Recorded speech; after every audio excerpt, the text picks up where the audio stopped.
क्या रे भिक मंगिया क्या देख रहा है हाँ? এই লোকটা এই কুকুরগুলোকে বিক্রি করতে চায়, কিন্তু কুকুরগুলো তাকে দেখে অনেক ভয় পেয়ে লুকিয়ে পড়ে। কিন্তু এই শয়তান কুকুরটা তার সামনের কুকুরটাকে বিক্রি করতে চায়, যার কারণে সে তার সামনের কুকুরটার পাছার মধ্যে সুই ঢুকিয়ে দেয়।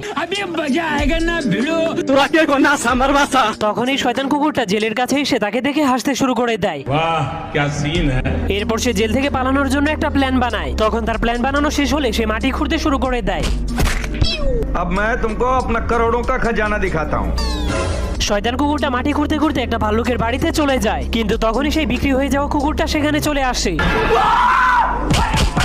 তখন তাকে দেখার পর শয়তান কুকুরটা ভয় পেয়ে ভালুকের দরজাটাকে ধাক্কাতে শুরু করে দেয়। তখন ভালুকটা ঘর থেকে বের হয়ে তার কুকুরটাকে গালি দিতে শুরু করে দেয়। এরপর কুকুরটাকে ঘরের মধ্যে নিয়ে যায়, কিন্তু কুকুরটা ঘরে গিয়ে ভালুকের গার্লফ্রেন্ডের ছবি দেখতে শুরু করে দেয়।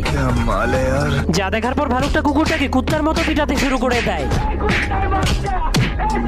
যাওয়ার আগে আপনি কোন কোম্পানির ফোন ইউজ করেন তা কমেন্ট করতে ভুলবেন না।